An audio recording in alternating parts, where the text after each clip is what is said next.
So I've been starting off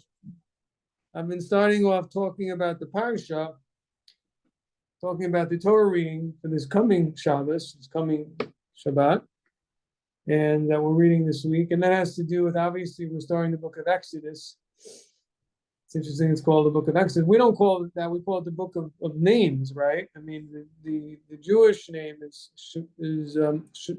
Shemot, which is basically the names of. That's what it is. So what is that? What is the significance of a book being called names?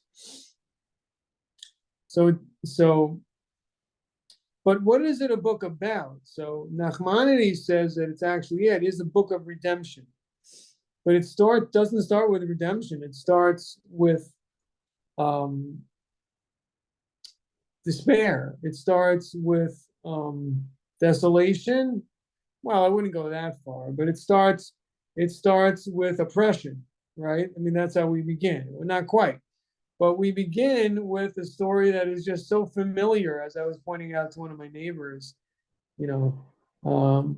which is, I mean, if you go through it, it's just like, I've heard this story somewhere before. Oh yeah, it's Jewish history, right? You start off with this story, and the Jews are invited into a country. They're invited to Egypt. There's one fellow who gets really close to the king. He's really successful. The economy there, they become a world power. They become really, this country economically does really well. They decide the sovereign gets the idea that the Israelites and the Jews, are very good for the economy, and invites them to his country. So the Jews begin to spread out there. They become to prosper there. They also begin to assimilate there. And then what happens? The king says, "Oh, these people have become a threat." Right? All of a sudden, he talks to his people. He doesn't like what's going on anymore. So originally, there is this short honeymoon period in which the Jews are a benefit and things go well and everything's fine, because they're not too strong. They're a good stimulus for the country to the benefit of the country financially. But then you get to the next stage where the Jews, either they are or they're perceived to be becoming too powerful. And then they're perceived as the enemy from within, which is exactly what Pharaoh says. They're going to side with our enemies and leave the country. Our sages say, actually, they were saying it indirectly. They didn't want to say it outright, but they meant to say they'll make us leave the country. They'll exile us from our own country. It's incredible how this is so similar to Nazi propaganda. I mean, it's incredible how they said exactly the same thing, that the German Jews were, siding with the Bolsheviks, that the Jews were, a fifth column in the country, undermining Germany, and like the story of Germany is very similar to the story of Egypt in a lot of ways, right? I mean, I don't know about them being invited, going back that far, but I mean, at some point, Jews were invited to Western Europe a very long time ago. And, but obviously the rest of it, everybody knows. I mean, the Jews in Germany did very, very well. And they participated in all institutions pretty much, except the church, I guess, and even there maybe. And then, okay, interesting, Sharon, we'll get to that. And then, yeah, I mean, there were Jewish poets, the Jewish, in the universities. I mean, obviously, there were Jewish composers, right? Scientists, and Jews began to intermarry. Obviously, there were Jews in the military, and then it's like too much, particularly when the economy is not going so well anymore, and suddenly, Jews are a threat, and we have to do something about it. We have to put them down. So it's interesting how this repeating story that we find in the beginning of the book of Exodus that is like so familiar. And so many times Jews were exiled from one country, expelled, and then invited into another country. I mean, Poland is actually a good example. Jews were invited to go to Poland, maybe from Germany and other Western countries when they were expelled in the Middle Ages for that purpose, to help financially. So there's an example of a country that, brought in Jews, and then Jews still experienced anti-Semitism there, but did do well financially to a great extent. Anyway, so we have this story. We also have this story of Pharaoh, speaking it, communicating with his people, like spreading propaganda. Again, like it's so eerily familiar, really, to recent history of anti-Semitism in the 20th century, or 21st, but in Germany. It talks about Pharaoh personally speaking to his people and filling their minds with fearful thoughts about how the Jews are an enemy. I mean, it's so eerie. I mean, it's almost like, did he read the book and then he did it, or what? So it's almost like, very, very interesting. But the Bible is kind of one of those books that everybody buys and very few people actually read. As particularly in the Gentiles. Everyone has a Bible, but nobody opens it. They just read a little piece here and there. But anyway, so this is what we read this week. And so what happens? They're enslaved. They're oppressed and enslaved. And finally, we come to genocide, right? We come to a point where the male children are being murdered. And they're running after them. They're checking people's homes to see if women are giving birth. And it gets to the point where the entire nation is involved in this crime, where Pharaoh calls out to the people and tells them that every son born, a male son born of the Hebrews, has to be thrown into the Nile. There's some who learned that it meant even that the Egyptians on that particular day, our sages say that even they had to kill their own children, the Pharaoh was saying. But the simple interpretation is not that way. The simple interpretation is, the meaning was when Pharaoh said that every male should be thrown into the Nile and every female can be allowed to live, he was talking to his people that they should get involved in this operation, so to speak, and make sure that all the male Israelites born on that day were exterminated. So there's another interesting piece of information. First of all, in terms of the complaints that could be made later, why are we punishing all of Egypt? Well, everyone is involved here. Everybody's involved pretty much. So there's also the terrible point of the ingratitude. Joseph built up the nation, and it's interesting also that the Torah makes sure to speak about this. There's just one sentence, but it's there.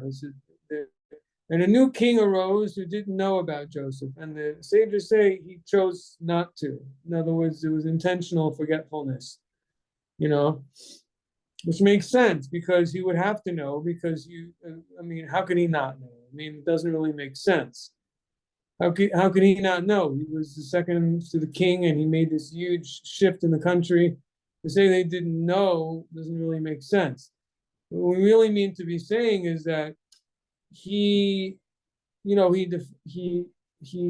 deflected away from it, or he intentionally forgot about this. In other words, he was ungrateful about it. He was ungrateful, and again, if you think about it, the narrative of Joseph and his narrative to his people are polar opposites. Here, Joseph came and saved the country as a Jew or an Israelite, right? That's that story. And he's telling the people that the Jews are a threat, or the Israelites are a threat. So it doesn't really jive with Joseph's story. So he sweeps Joseph's story under the rug, and the people forget about that story. And now they're concerned with this new story. But it's also interesting in the fact that you could say that, again, in a certain sense, the Jews are their own enemies in a certain sense, because Joseph builds up the country, becomes a world power, and you can imagine that even though the Egyptians underwent a lot of difficulties during the time of the famine and they had to sell their land and everything, but evidently they're doing quite well now. Evidently they're doing quite well. And with that comes, there's a certain level of jealousy, a certain level of feeling like someone wants to take someone. In other words, Pharaoh tells them they're going to want to take what's yours. And that usually comes when people have and take pride in what they have and become paranoid of others taking what's theirs. It's I mean, let me put this way, no offense, but I'll bring up something that I noticed, like a distinction, and it's not at all with everyone, but you see this kind of a tendency among non-Jews. You pass a non-Jewish house, there's a big sign in front of the house. Beware of dog. Owner has gun. In other words, stay off, stay away. You're a threat. Or this is my land. You come here, you may be shot. Stay away from here. It's a very non-Jewish attitude, as opposed to, I mean, hopefully in a religious Jewish home where there's a welcome sign or something. Usually it should, traditionally there's like a little sign in Hebrew that says Bruchim Habayim, welcome. So there's a difference between an approach of, this is mine, stay away. Don't try to take what's mine. This is mine and my family's. So that's a power of division, and fear and paranoia that everybody's coming to take, and I need to kill them to keep what's mine. I mean, it's we have to obviously be ready to protect what's ours, but does that have to be the first expression that when we meet people, that's the first thing? Or that's what we're giving off? In other words, the first thing we want to give off is fear, threat. I'm dangerous, and if you don't behave yourself, then I'm going to beat you up. It's not it's an attitude that's, well, to be honest with you, it's a little bit, I don't know, should I say primitive, but it's a militaristic attitude. It's kind of like, I have to show my might to you and I have to protect what's mine. But it's also like, again, it shows this very deep, like I said, it's like, it's a lack of brotherliness between neighbors, that we're a community, that we should be thinking about how can we work together. As opposed to that, the attitude is, okay, every man for himself. That's really what it means. And I think that's a little bit dangerous, honestly. I mean, I think it's undermines. I think it's actually dangerous. In other words, what I mean to say is that, I mean, for example, like there's a little bit, or this, I don't know, what's it called, the prepper, or there's like people who are preparing for disaster. Also it's kind of like me. I have to prepare myself. Everyone else, might come and take. I'm going to fill my house, and but that's not really the way to survive well. The way to survive well is together with others. That's how human beings have always survived, as communities, not by yourself. I mean, no matter how many cans of food you have in your basement, alone, you don't survive as well as when you work with others together. People can make a bond and trust, because someone else have some knowledge or something you don't have, or just a couple extra pair of hands is better than one if you can work together with people. But that takes the risk of being willing to take the risk of reaching out and maybe, of making promises and helping others in order to help create a bond that they want to then help you. Yeah, they could double cross you. It's possible. That's a risk that you may have to take. But actually, I think that in reality, it's a mistake, because I think in times of real trouble, people do tend to actually work together. I think it's a myth that I think if God forbid there's like something happens that, some people worry about, that there's some, they call it conspiracy theory, whatever it is. But obviously there's real worries that our infrastructure something could go wrong. But there may be people in that situation that do take advantage.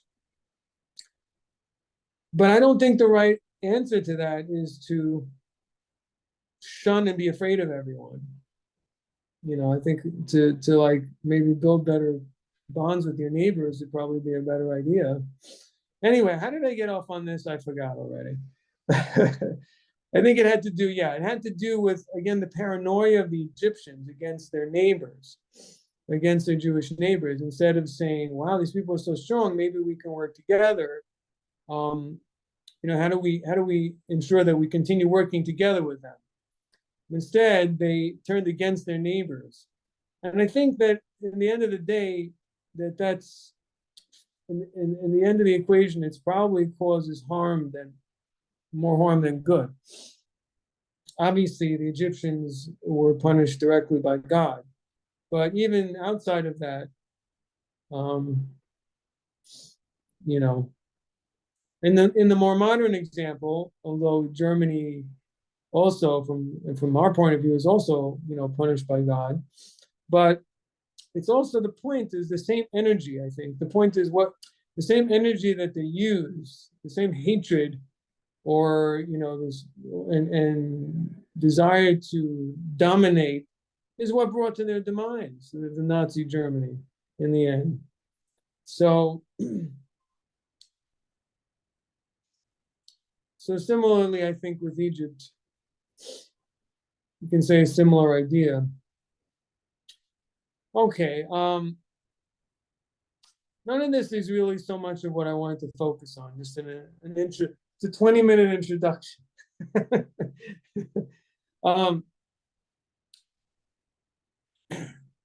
The deeper question we really need to ask, and this has to do with our other studies, is why? Why do Jacob's children, the Israelites, children of Israel, why do they have to go through this? Why do they have to be enslaved? Our sages of the Talmud and Mishnah teach us that it was necessary, and I think you can understand that from the verses. It was necessary before the receiving the Torah that the children of Israel go through this exile. They go through the servitude in Egypt.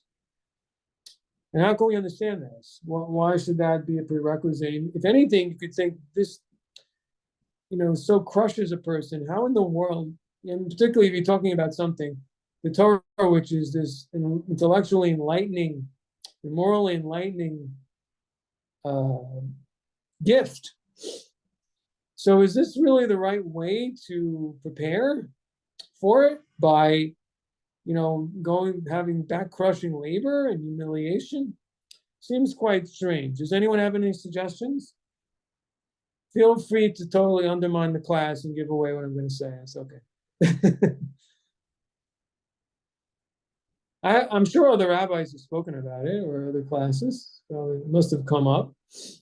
But I mean, it's a fundamental question really about life.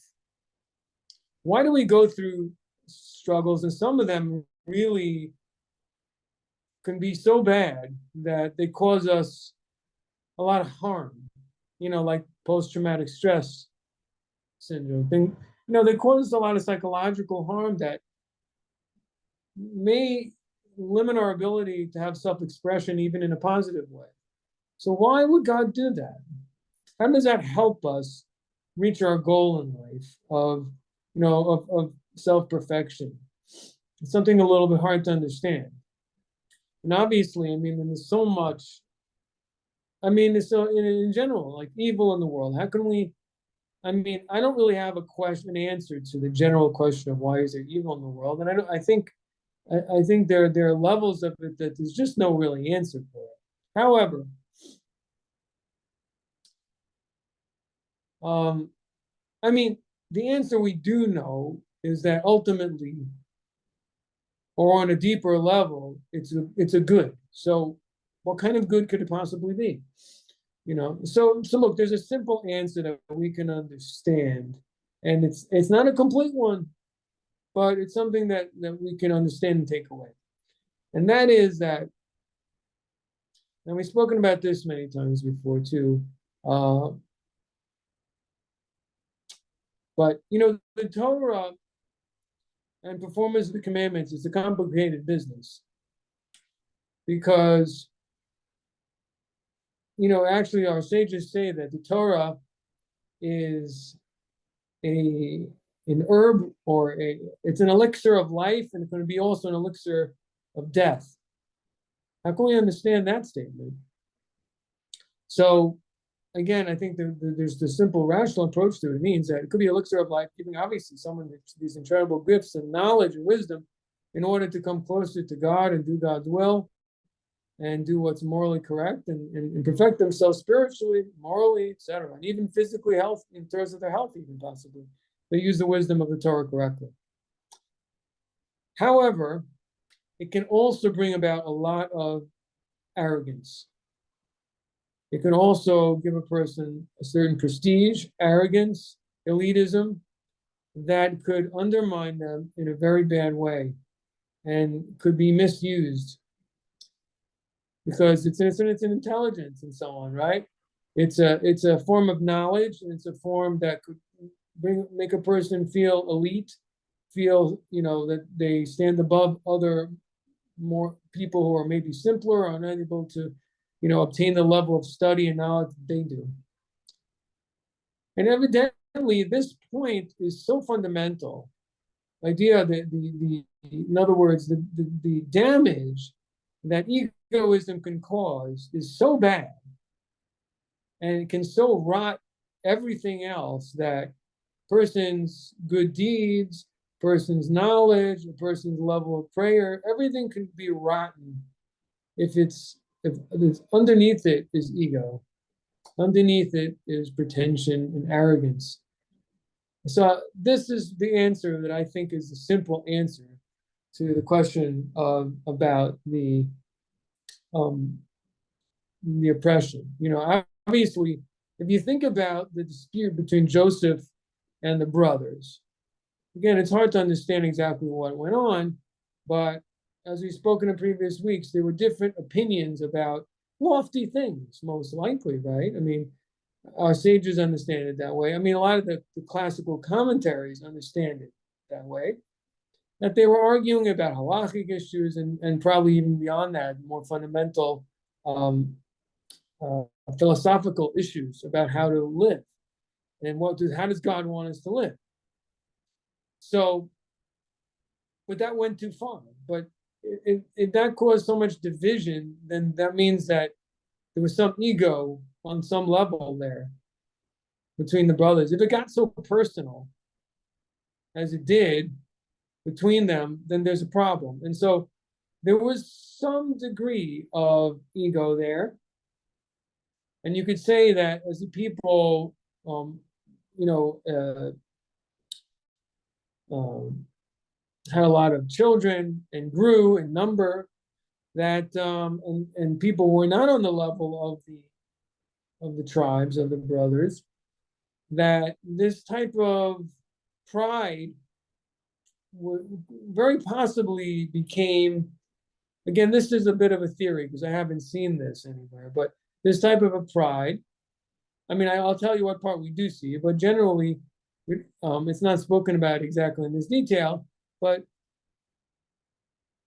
we most likely there was this ego and division that developed between people, between the Jews themselves, and they couldn't receive the Torah in that state. So, because of that, despite the fact that going through suffering is crushing. And so there's going to be a downside. But it's needed in order to get out of this, in order to humble the person, in order to get them out of, and also to bring them together as a nation, as opposed to separate entities, separate brothers, separate little mini tribes, separate tribes that don't feel like they're a whole. Here they're sharing in this suffering together, and their individuality is being, crushed, humiliated. And so that's a bad thing, but it's also has this upside that I'm mentioning to you about. Give me a moment, please. I'll be right back.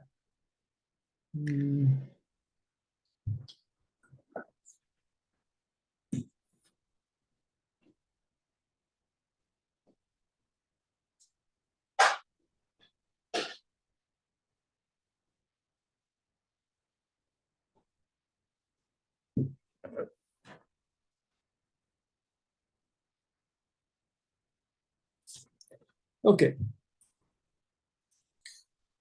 So, what do you think about this answer? Comments, questions? Does anyone like me to repeat this idea again? Okay, we're good. Everyone with me? There was an idea that kind of goes along with this, Rabbi, that I've heard in a lecture recently that, oh no, that goes back to the previous about the famine in the land. So why they didn't,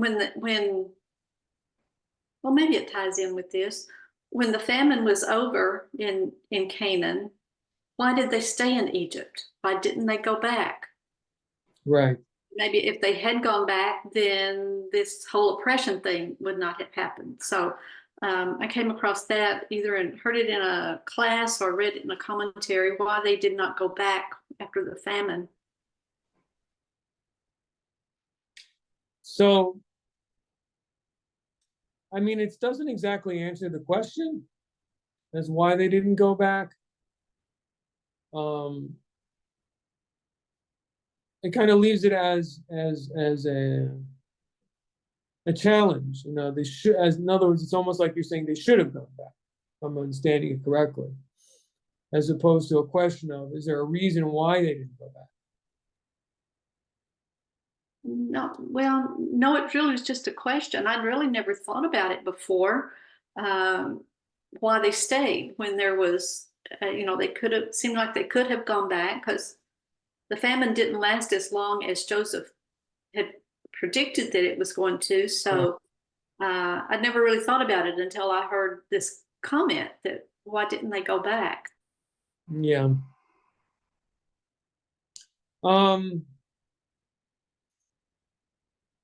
It's interesting because on the one hand, it seems like a tough question to answer. On the other hand, we see certain clues that it wouldn't have been so simple to just leave. I mean, Joseph himself, he couldn't leave the country even to bury his own father. He had to get permission. So I'm not so sure if it was just so easy for them to just leave. Maybe they couldn't just do that.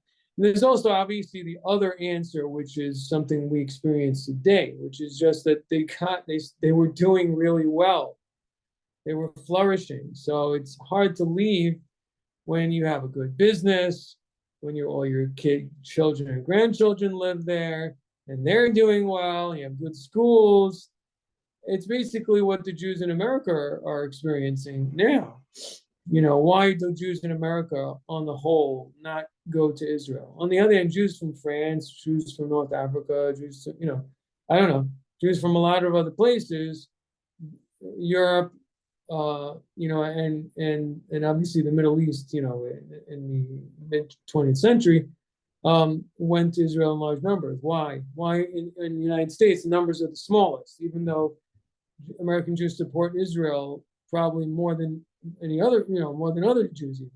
Certainly send a lot more money and so on. So how come so few move there? Because it's so comfortable here, because they're doing well. And even that, financially Jews here probably, for the most part, not everyone, but are doing better than in Israel, or at least it's easier here than it is there. So it's hard to get people to go. When you're doing well, it's hard to that's the old thing. Like when you're doing well, it's hard to leave.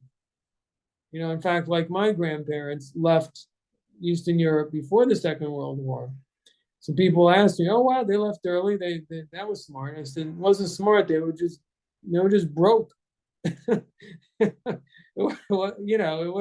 just didn't have any money, so they had to try something else." So in a certain sense, that's maybe difficulty here, or maybe it's a good thing. Maybe it's meant to be. But in any event, I think that was part of it there. Clearly, I mean, they were doing really well, and so it's hard to get people to leave. But there's also seems to be another element there, because Joseph says to brothers, "Look, when God remembers you and takes you out of here, take my bones with you." So evidently, it really wasn't easy to go. It wasn't something like today where you just pick up and you have your bank account, money transferred, and you sell your. It probably wasn't that easy, you know. Your assets and land and things that it was providing, especially there was a large number of them, was providing a lot of taxes to Pharaoh, and he probably had to get permission to leave, which Pharaoh probably wasn't going to give them. So, I think it may not be so simple to believe that it was just something that, that they were wrong in staying. It appears from Joseph's statement that God will remember you and take you out of here, that it wasn't something that they could just do. The Torah doesn't give us the details, but it seems like you couldn't just leave. Maybe you could leave if you leave everything you have behind, maybe. That's what I'm imagining here. I mean, because, they came, Pharaoh gave them land, they did well, and so now they want to leave. So Pharaoh said, "Well, you did well on my land, so now you got to leave everything here." They probably weren't ready to do that. I mean, that they may not have that might have been enough. They may have had to get permission, which Pharaoh wasn't going to give them. So there are all these different elements. It's I guess we're a little bit in the dark about it.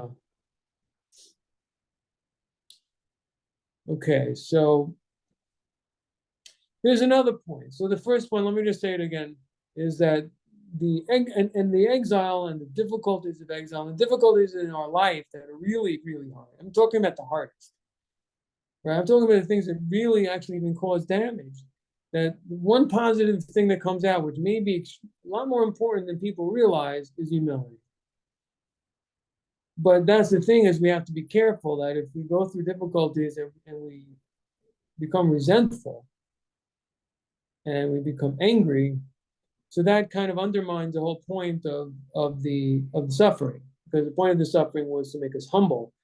If we turn that around and blame everyone around us or become angry people, so we haven't gained anything. So that's really something to keep in mind. That humility is so important that it may be one of the reasons for some of the suffering that we experience in our life. The other point is, it says in Holy Works and Hasidic works and other places, I'm sure, is that the difficulties we experience, like I started our conversation today talking about, the difficulties we experience in overcoming challenges to do Hashem's will in the exile,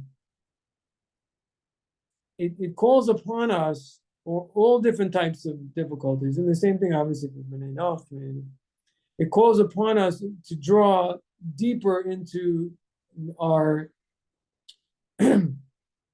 we have to tap into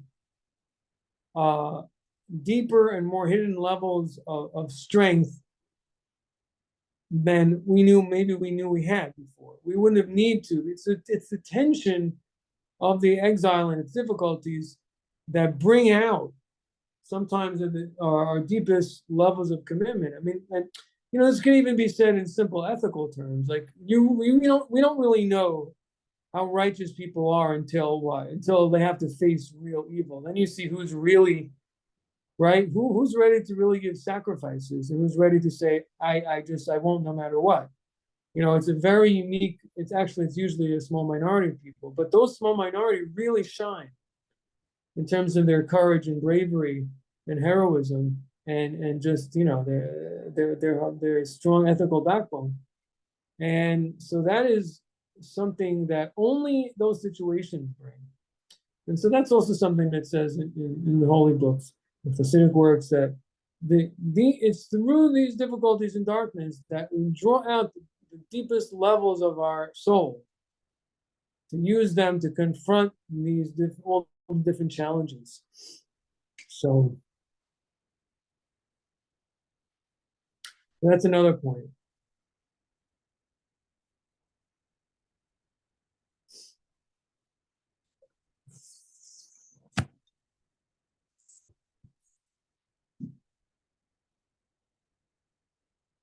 So, in other words, in order to better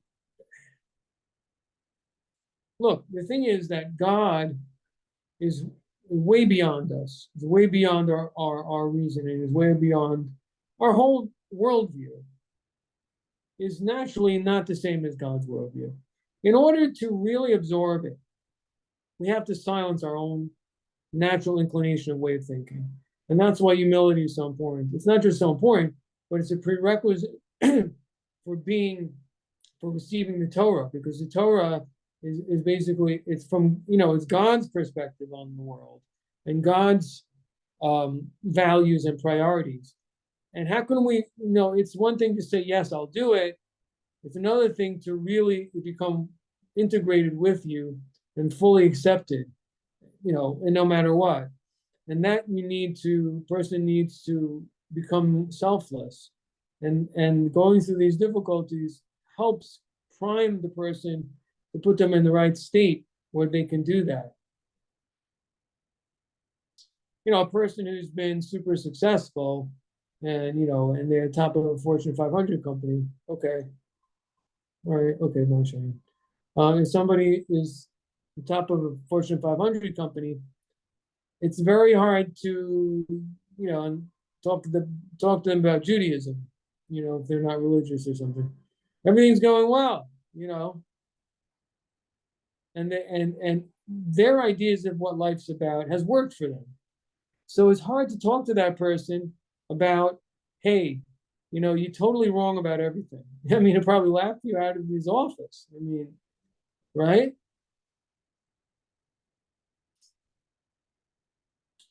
So that's an upside of disappointments, is that the person realizes, I totally had no idea what I'm talking about. I tried this and this, everything I thought didn't work. I clearly don't know anything, or I see how helpless I am. I mean, it's different feeling, but I think it's deeper than that. It's just a feeling of being humble. Person feels smaller within themselves. I mean, sad to say it, but I mean, it's also, again, there's a downside of it, but because it may inhibit self-expression. Okay. Well,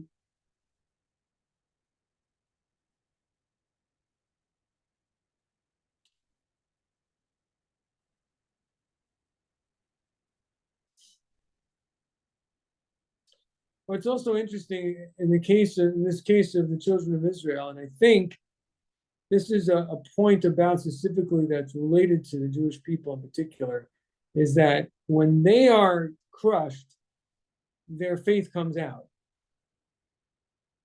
And maybe in a certain sense, it's a reflection of their inner essence of, their nature, their history.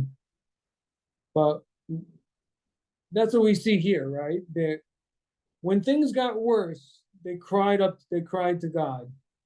When things got really, really bad, it says that when the king of Egypt passed away, then they really cried out. And the sages say he didn't really pass away. He got leprosy, and then he was slaughtering children. And terrible story there, to bathe in their blood.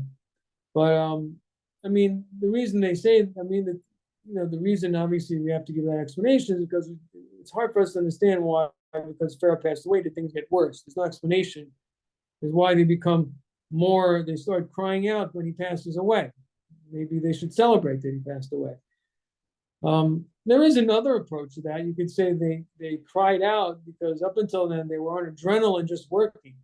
They got a short pause because he passed away, and they almost like that's when it really hit them in the head of what they've been going through.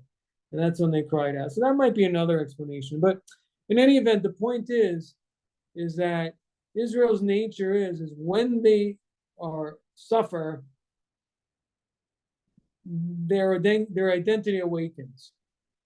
It's a Jewish trait, and we're seeing that today in the current events. That the October 7th massacre, as it's come to be called, has awakened a lot of Jews also in the diaspora, and a lot of assimilated Jews were shocked by it, and also they're just very shocked by a lot of negative reaction from a lot of people pro-Hamas and so on. They feel very isolated from friends. Anyway, there's all this type of thing going on. But what the result is from all this shock, disbelief, is that people have become, who are maybe not very aware of the Jewish identity, have become aware, right? And many people are showing a lot more interest in getting to know and getting involved in Judaism than they were before. So that's and it's happening also in Israel also. I'm hearing stories that people are lining up, men are lining up to put on tefillin from how do I say, communities in Israeli society that never did that. That wouldn't be seen dead there. In Tel Aviv, in the most liberal areas, on Dizengoff Street and all that, they would never do something as uncool as put tefillin on, and now they're doing it. So this is a Jewish trait, and we see it here in Shemos and Exodus in the first chapters here, that they go through terrible oppression and they call out to God. It's not easy to call out to God. The truth is, one of the difficulties in this exile is that it's not just it's a spiritual exile. It actually said that about Egypt also. That the Arizal says that the exile in Egypt was an exile of speech, holy speech. In other words, inability to pray, study properly, and so on. And you also actually do see that in this verse, because they cried out to God, kind of like, how do you describe that? They groaned. They cried out. They didn't even say any words. They just cried out. I don't know when they say "oi." I'm not sure what the expression was, but it was just a groan, possibly. But it was directed towards God. At least they knew. They felt like they were in front of Him. They were calling out directly to Him, and that's a very powerful. That itself was a break in the barrier of the Egyptian exile.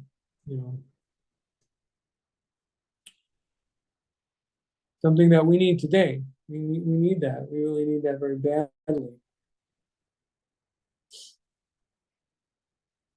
Don't need the suffering part, where we need to break through to realize deeply that that the only one that we can rely on is the Creator. That we really don't have anyone else, and that He does listen, and we can converse with Him. They often say that one of the most important things to meditate upon in the prayer is the word "you." Just Baruch Atah. Blessed are you. What is you? Meaning you're standing in front of the King of Kings. Just that meditation alone is very, very important. Because it's kind of like when we're reading the prayers, is it just a recital of things and God is somewhere else and we're saying all these ideas? Or are we speaking with Him? Is He there? And we're talking, we're asking for Him, beseeching Him. It's a very different, you can read the prayer book and just be reciting, or are you praying? Which one are you doing? And so that word that we say so often, and we speak so often in the second, what is it called? In the first person? You're speaking in directly to the you, second person, I think it's called. So that's an important concept. Okay.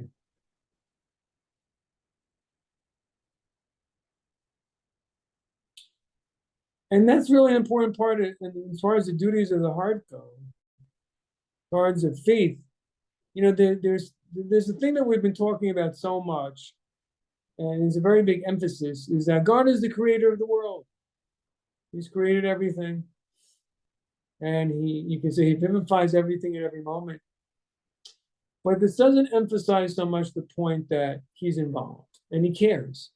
And that's another point that we have to really meditate on in our minds, because again, we live in a world where he's so hidden and we may not realize this. We may not pay attention to it.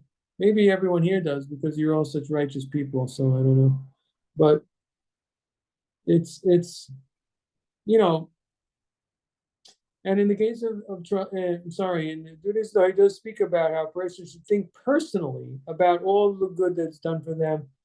Maybe I'm a broken record about this, but the fact that the person, that God took care of the person all the way from the womb, gave them hope, God willing, and caring parents. He talks about the fact that God put the nature in the parent to want to take care of the helpless infant. So the point is, in other words, to think about everything that he did for us, meaning for you as an individual. Think of all in your individual life of the caring that God has done for you. And that basically means all the good around you, since all reality that is around you. The problem, I think, that is hard to do is that as we start reviewing our life, so there are things that are wonderful and beautiful, but then there's also things that are very painful. And so the easy part is, feeling love towards God and feeling that you could trust him about all the good things in your life. But how do you deal with the other things? It's very similar in that way to relationships with other people. Like, in other words, when people in our lives hurt us, that could put a wedge in the relationship.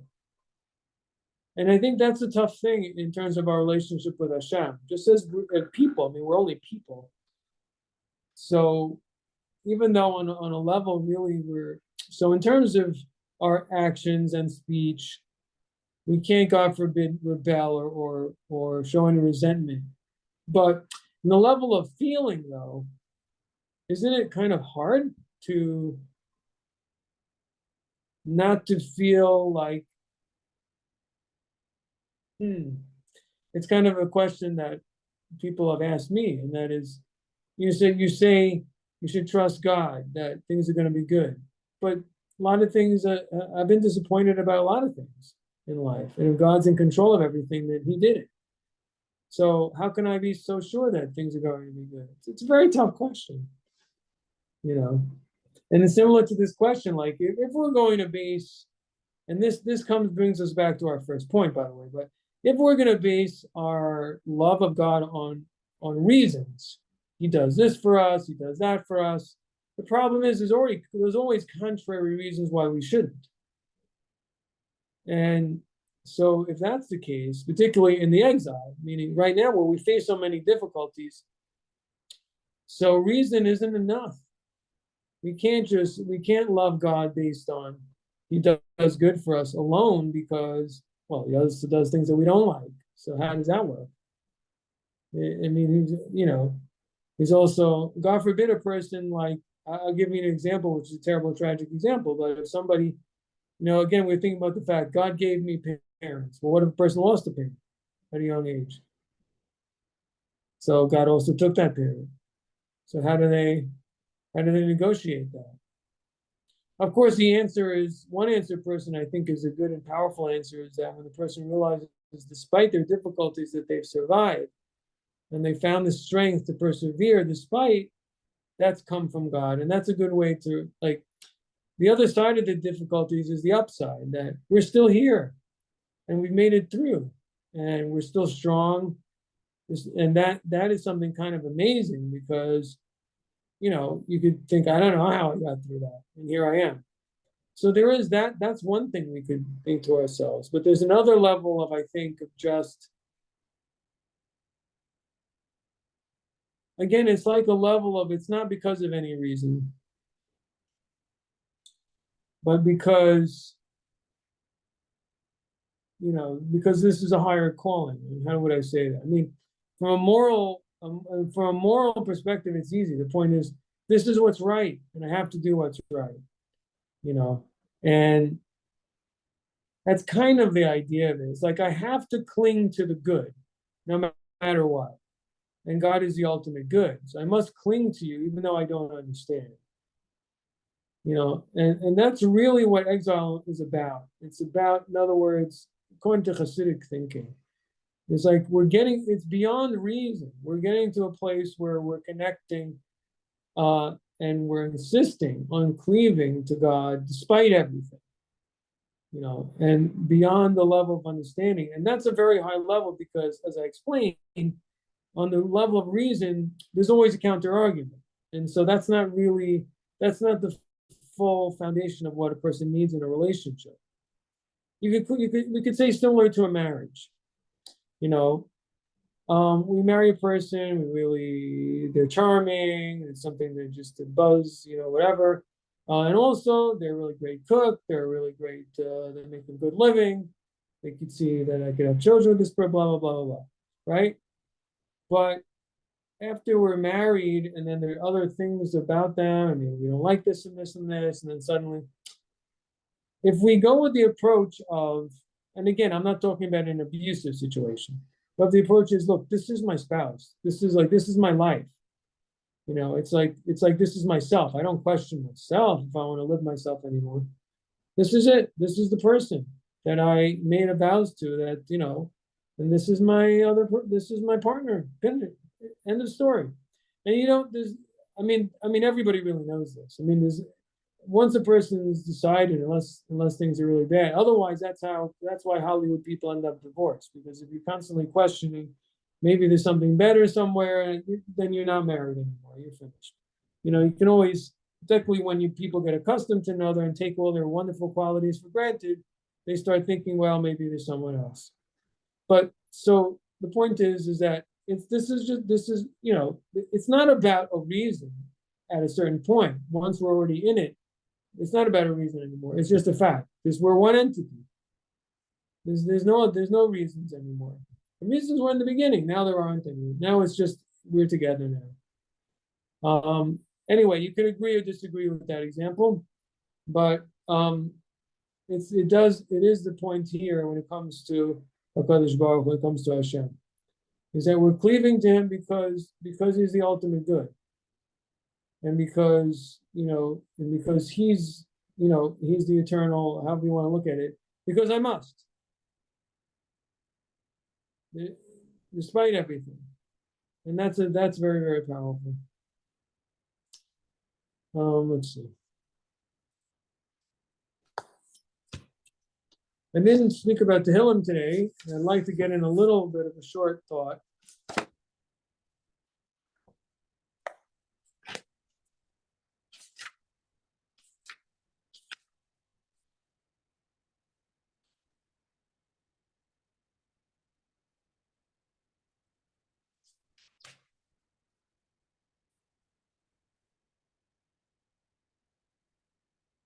So I want to just talk about today about something that we see in this chapter so much. And if you take a look in verse 14, chapter 119. So one translation is basically, I'm sure all translations are pretty much the same. It says, I have rejoiced in the way of your testimonies as I would with all riches.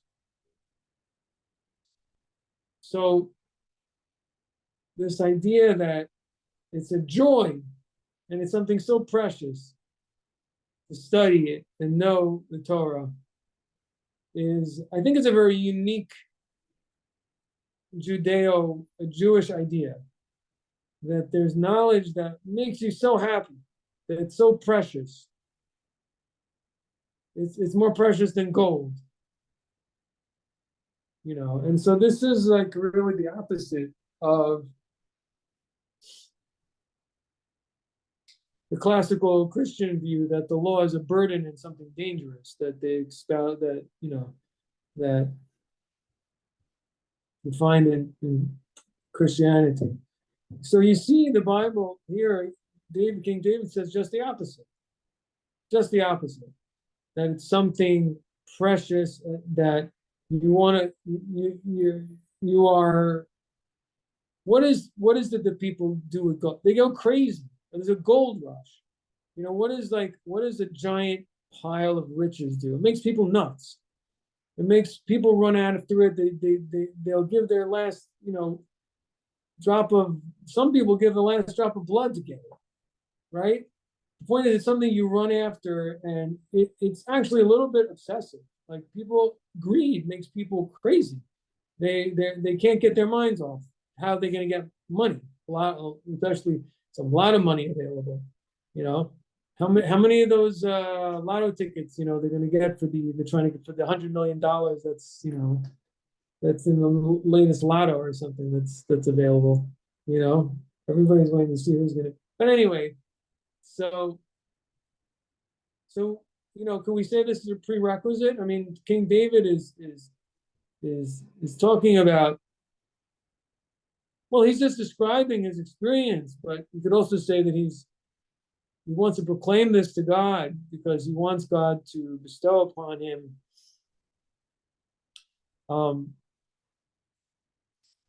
because since Torah is a gift, you know, he's telling God that please give me this gift because it means so much to me.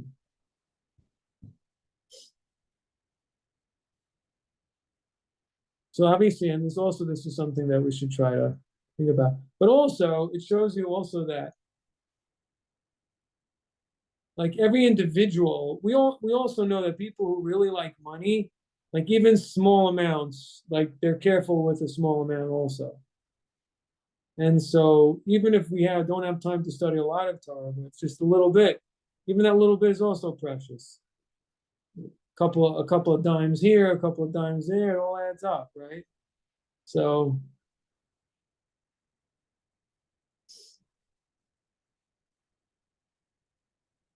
I have rejoiced in the way of your testimonies as I would with all the riches in the world.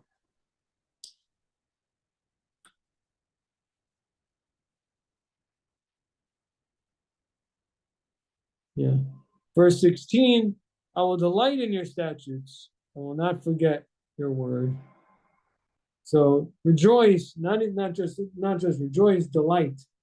It's a delight. I mean, there's also a difference there. Like I can appreciate its value. That's money. I appreciate the value of money. And so I really am happy getting it. I feel elated when I have a lot of it. But that's not a delight. A delight is like, you know, your favorite ice cream, or I don't know, other pleasures that might give a person a pleasant feeling, maybe.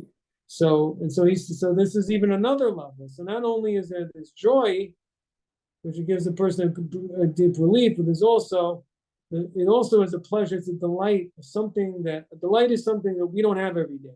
Something you only have once in a blue moon. And so King David is saying that also, that the Torah, even though I learn it every day, but it remains with me a delight. It remains with me something unique, something very special. Cheyenne says a delicacy, exactly. Thank you. Okay. Any thoughts or comments or questions on any of this?